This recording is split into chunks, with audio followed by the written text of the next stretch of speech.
विरक्तो वैष्णवो विप्रो, वक्ता ऐसा हो जो विरक्त हो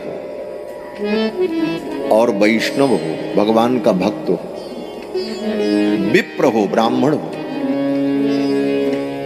और वेद शास्त्र विशुद्धिकृत, वेद और शास्त्र को उसने ठीक ठीक पढ़ा हो।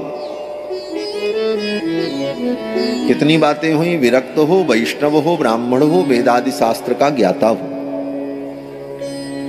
दृष्टांत कुशलो धीरा, लेकिन इतना होने के बाद भी अगर दृष्टांत कुशल नहीं है तो कोई बात समझा ही नहीं पाएगा। दृष्टांत देकर, उदाहरण देकर, तात्कालिक परिस्थिति में जो उदाहरण फिट बैठ जाए, ऐसे उदाहरण के द्वारा उस विषय को, उस वस्तु को श्रोता के हृदय में उतार दे, उसे समझा दे, ये क्षमता हो। और धीर हो, वक्ता धीर हो। धीर मतलब उसके अंदर धैर्य हो। ऐसा वक्ता न हो कि श्रोता थोड़ी उपेक्षा कर रहे हैं तो उसका धैर्य टूट जाए, बोले अब हम नहीं सुनाएंगे, बंद करो। ये सब सुनने वाले लोग नहीं। धैर्य पूर्वक सबको समझावे और उनके अज्ञान को दूर करने के लिए धैर्य रखते हुए किसी प्रकार उन्हें भगवान की कथा में प्रेरित करे। तो धैर्यवान वक्ता हो, उसका धैर्य न टूटे।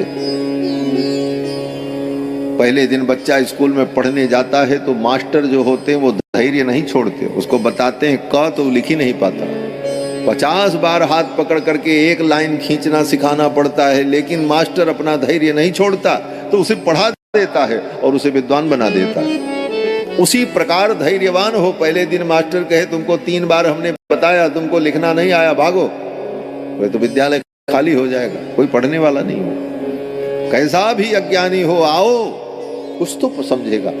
बार बार सुनाते रहो, सुनाते रहो। ऐसा धैर्य हो वक्ता के अंदर। कहते हैं विरक्तो वैष्णवो विप्रो वेद शास्त्र विशुद्धिकृत, दृष्टांत कुशलो धीर। अंतिम गुण बताया धीर, ऐसा वक्ता हो।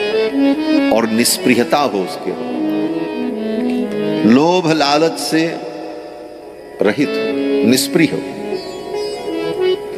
ऐसे वक्ता के द्वारा कथा श्रवण करनी चाहिए।